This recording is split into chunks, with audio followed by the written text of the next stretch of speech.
नमस्कार दोस्तों, स्वागत है एक बार फिर से मेरे चैनल में। दोस्तों, आज हम लोग जिस बात पर बात करने वाले हैं वह है योगी अथवा आध्यात्मिक लोगों के एवं आध्यात्मिक गुरुओं के विषय में। इनके बारे में संपूर्ण जानकारी हासिल करेंगे आज। दोस्तों, आप लोगों को हम ये रहस्यमयी ज्ञान एवं रहस्य वाली बातें आपको क्यों पहुँचा रहे हैं? आप लोग इस चैनल पर श्री भगवान कल्कि को पहचानने एवं ऐसे सत्पुरुष और महापुरुषों एवं ऐसे ढोंगियों पाखंडियों को पहचानने की बातें ही बता रहे हैं। इसके साथ साथ आने वाले कल के बारे में भविष्यवाणियां जो बोली जा रही है और है भी, वह बात भी हम आप तक पहुंचा रहे हैं। वीडियो शुरू से लेकर अंत तक देखें और चैनल में नए आए हैं तो चैनल को सब्सक्राइब करें, बेल आइकन ऑल पर दबा दें। आपके इस चैनल पर सिर्फ परम कल्याण और भगवत प्राप्ति की विषय में ही जानकारी आपको मिल सकती है। इसके अलावा आपको कोई भी चीज़ इसमें नहीं मिलेगी। तो दोस्तों, शुरू करते हैं आज की वीडियो। योगी का सामान्य अर्थ होता है जुड़ना। जैसे दो नदियों के मिलन को संगम कहते हैं, दो रेल लाइन को मिलने का बिंदु ही जंक्शन कहते हैं, जो शब्दों का मिलन ही संधि कहते हैं, दो अंकों के मिलन को ही या जोड़ कहते हैं। ठीक इसी प्रकार से जीव, रूह, आत्मा, ईश्वर, ब्रह्मज्योति से मिलने का क्रिया एवं प्रक्रिया को ही योग कहते हैं। इस योग को अध्यात्म भी कहते हैं, क्योंकि अध्यात्म शब्द में आत्मा तो शब्द होता और उसमें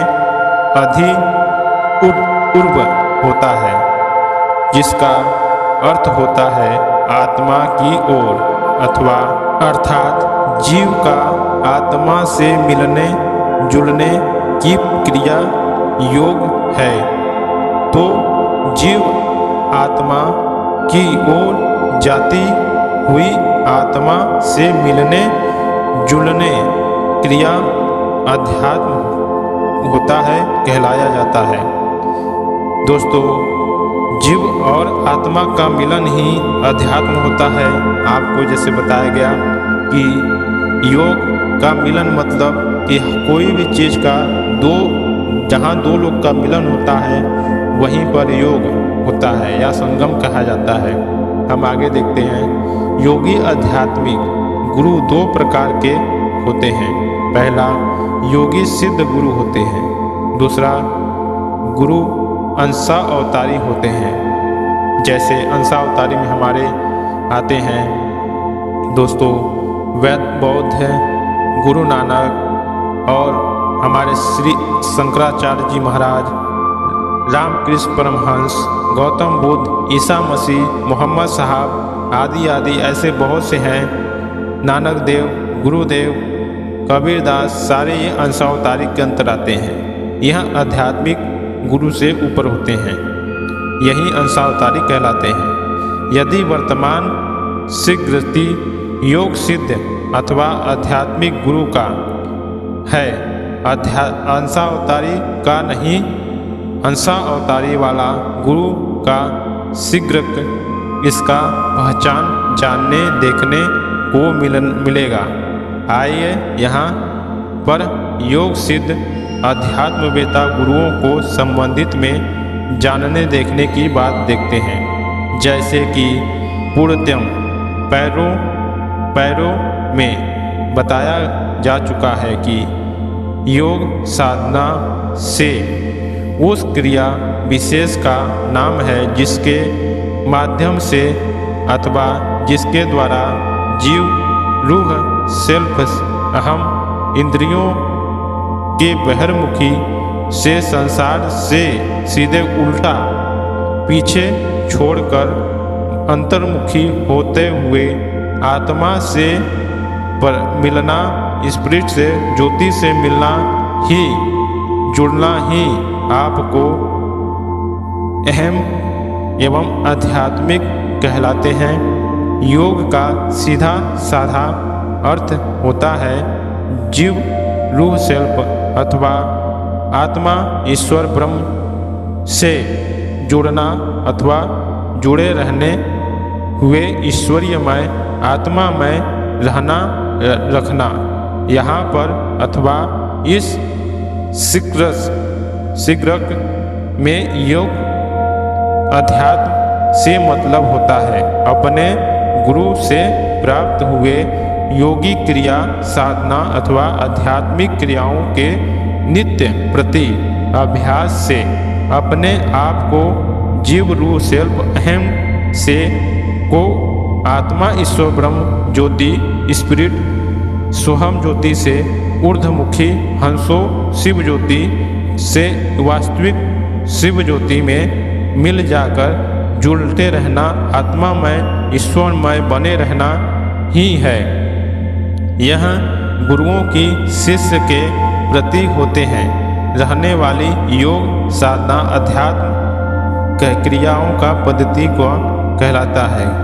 इस क्रिया में साधक को क्रिया अथवा और काफ़ी लंबे समय तक क्रिया करनी पड़ती है मगर उपलब्धि बहुत ही कम होती है यानी नहीं के बराबर होता है। हाँ, इसमें एक मान्यता अवश्य ही रहता ही है कि हम अपने गुरु जी के आदेश अनुसार योग क्रिया के अभ्यास में लगे हुए हैं।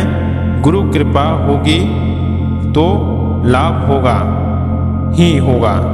यह मान्यता साधकों को सीधे जिद्दी हट्टी का शिकार बना देता है अर्थात ये साधकगण किसी अन्य शिष्य समाज को गुरुओं के पास जाकर मिलने पाने का प्रयास भी नहीं करते हैं जो कि अपने लिए सही और उचित नहीं है क्योंकि यह हर किसी को चाहिए कि आगे बढ़कर और ऊपर उठे रूप में सूत्र सिद्धांत को छोड़कर सत्यार्थ और श्रेष्ठता हर किसी के लिए ही सदा होता है जबकि जहाँ भी सत्यता और श्रेष्ठता प्राप्त हो रहा हो तो बगैर किसी हिचकिचाए पर तुरंत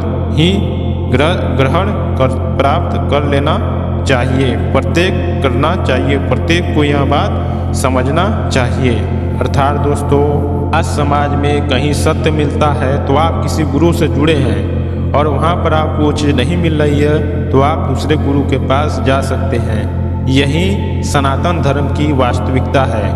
परंतु ऐसा जो नहीं करता है वो सोचता है मेरे गुरु की कृपा होगी तो हो जाएगा, तो वह सबसे पहला यह बात याद रखते कि वह जिद्दी और हट्टी एवं निष्कृष्ट जीवात्मा है और वह अपना पतन बहुत ही शीघ्र कर लेगा क्योंकि गुरु सक्षम नहीं होगा तो वह गुरु कृपा पर आधारित क्यों है।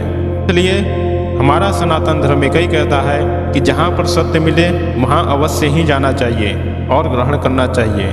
जैसे कि हमारे समाज में जहाँ पर नौकरी उतना ही करें और हमको पैसा ज़्यादा मिलता है तो हम एक जगह से नौकरी छोड़कर दूसरी जगह चल जाते हैं। उसी प्रकार से कहीं नौकरी हमको कम पैसा मिल रहा है और आगे चलकर बढ़ेगा, हमारी प्राइवेट से हमारी सरकारी हो जाएगी तो कम में भी वहाँ जाकर लग जाता है। उसी प्रकार से इसमें भी यही गतिविधि होती है।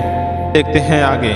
किसी भी योगी साधक आध्यात्मिक को इस भ्रम का शिकार नहीं होना चाहिए कि योग साधना अथवा अध्यात्म की क्रिया से भी जीव परमात्मा से भी मिल सकता है और आत्मा ईश्वर ब्रह्म शिव ही परमात्मा परमेश्वर परम ब्रह्म होता है। इसे पृथक और भिन्न नहीं योग साधना अथवा अध्यात्म निसंदेह आत्मा ईश्वर ब्रह्म स्पिरिट डिवाइन लाइट को के पास तो ले जा सकता है लेकिन वह परमात्मा परमेश्वर परम ब्रह्म के पास तो बिल्कुल ही नहीं ले जा सकता क्योंकि इसमें उतनी क्षमता शक्ति है ही नहीं। होने रहने वाला विधान जो है परमात्मा को पाने वाला और होने रहने वाला विधान तत्व ज्ञान रूपी भगवत ज्ञान, सत्य ज्ञान एवं परम ज्ञान रूपी संपूर्ण विधान बिल्कुल ही और निरपेक्ष होता है, परम कल्याणी रूप और भिन्न नहीं। जबकि यह एक ही समय प्राप्त होगा जब भगवान धरती पर अवतरित होगा और पूर्ण ज्ञान देगा और सद्गुरु रूप में अवतार लीला करेगा। उसी समय आपको यह सिर्फ परमात्मा की वास्तविक जानकारी प्राप्त हो सकती है, वो भी जब आप उसके योग्य होंगे। अथवा आप उसके योग्य नहीं होंगे, आप वैसा भक्त नहीं होंगे तो आपको नहीं प्राप्त होगा। हर युगों के हिसाब से 2, 4, 3 को ही भगवान की वास्तविक ज्ञान प्राप्त हुआ है।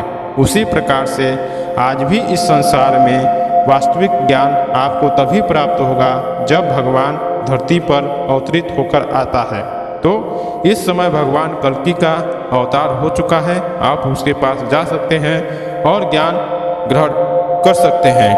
अब हम आगे की बात करेंगे दोस्तों अंशा अवतारी गुरुओं पर कि अंशा अवतारी कौन होते हैं और इनकी वास्तविक स्थिति क्या होती है। इनकी संपूर्ण जानकारी हम हासिल करेंगे एवं रहस्य हासिल करेंगे।